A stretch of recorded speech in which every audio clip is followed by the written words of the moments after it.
Recapping our top story, the tragic death of two baby sisters after a radiator exploded in their Hunts Point apartment has many wondering why the city put the homeless family in the building at that place.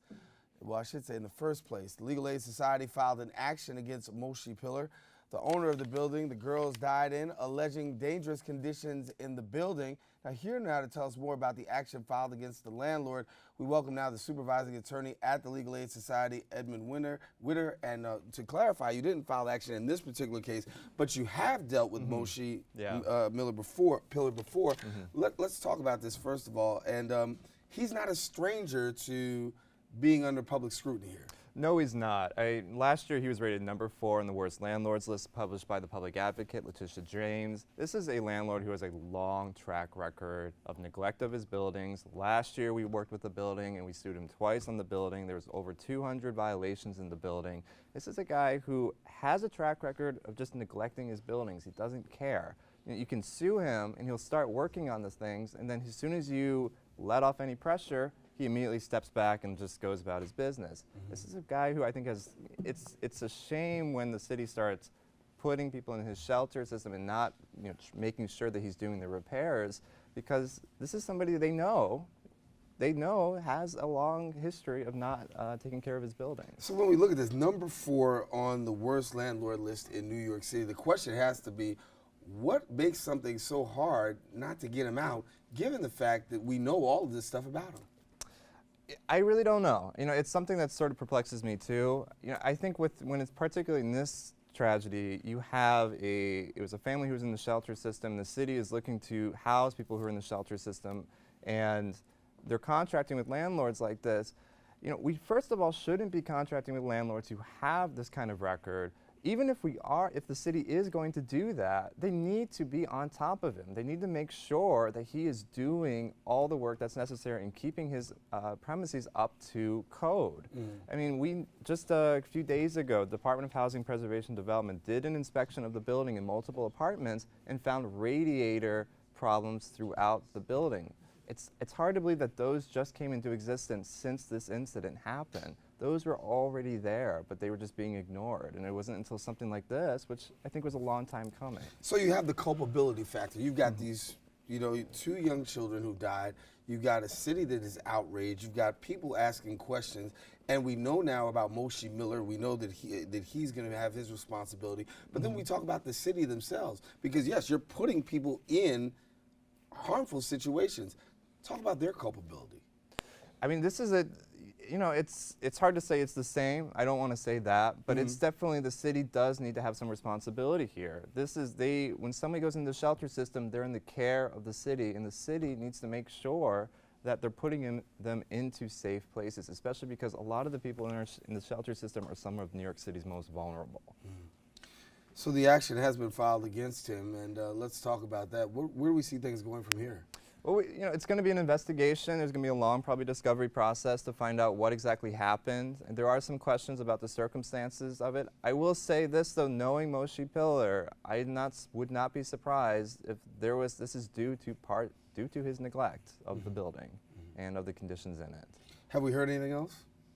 Not too much more beyond it. We're still, as far as I know, the city's still doing an investigation and the district attorney is still investigating. Well, so looking back at some of my notes here, the program, talking about fire officials, and they had a preliminary account of the episode saying that it appeared that a radiator in the building had malfunctioned, possibly because of an exploding valve.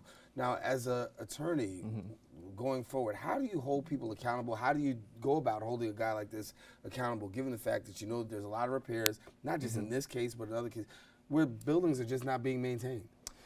This is a landlord who's on notice that this is happening. And we know, like I said earlier, that the Department of Housing Preservation Development, who looks into these things, they investigate buildings, they look into the conditions, they write up violations. They found a ton of violations just involving radiators and steam valves in this building. This is something I feel like the landlord should know about, and he has to know about it. He needs to take care, he needs to inspect these units, and especially if he's going to have individuals who are in the shelter system, who are very vulnerable, if they're going to be in those units, he needs to take the extra care to make sure that they are protected and that something like this isn't going to happen forever and not, hopefully never again. So as I was in Starbucks earlier, I was talking to some people who actually knew that we were going to be talking about this today, and the question came up saying, listen, if I'm living in one of these buildings and I feel like the building is questionable, what are my rights and what can I do given the fact that, you know, I'm going up against a landlord and sometimes it feels like me up against the world? That's a good question. I mean, the first thing you want to do is you can call 311, you can file a complaint, that complaint then goes to the Department of Housing Preservation Development. They should do an inspection and they should basically look into it to see if there's an actual violation here. Failing that, you need to make sure you keep good records, you need to write letters to your landlord, keep copies of the letters, proof of mailing. You can also sue the landlord in a housing court proceeding called an HP action to sue them. It's an easy case. Anybody can do it on their own. Legal aid can help you. Any other legal services provider can help you. It is an easy case to do, and you can get, if you're don't have much money to be able to pay the filing costs, you can usually get those waived. It's a very easy thing to do. And in that case, the Department of Housing Preservation Development will look into it, they'll inspect the apartment, and the judge will order them to do the corrections. When we talk about homeless people, we know that this is probably one of the most vulnerable populations, so really their access to resources sometimes can be somewhat limited. But for people who have access to resources, what should they be looking for? Like when you're going into a building and you know what the landlord, that there's a landlord there, how can I find out whether or not there are violations, if this is a landlord that is worth me, you know, even investing my time in? What kind of resources are available for me? Well, a good thing is that the Department of Housing Preservation Development has all their records online. So you can look up any building. If you go to HPD online, you go to that website, you put in your building, they will show you all the violations, and you should also look at the complaint history. The complaints are when tenants called 311 and complained about issues, and it didn't necessarily involve a violation, maybe because there was no inspection or HPD didn't go there, but it does give you a history of whether the tenants, you know, are the tenants happy with the premises, because that's usually a sign that the landlord is not doing their job.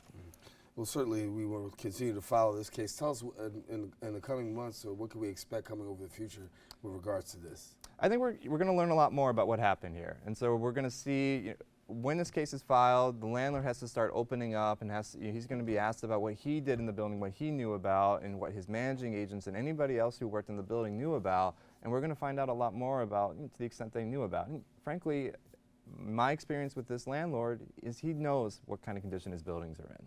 And we know that jail time is a possibility, very much a real possibility. What are the other ramifications that could possibly come as a result of this? Well, you know, the family and any surviving members would have a wrongful death action against the landlord himself in a civil case. But besides that, as far as criminal proceedings go, that's up to the district attorney. All righty, Edmund Witter, our supervising attorney for the Legal Aid Society. Thank you for the information. Definitely a tragic case. Yeah. All righty. We'll take a quick break, but when we return, we're going to discuss with our political commentators what local leaders have been up to and why the FBI's director is still in hot water following the presidential election. We'll be right back right after this.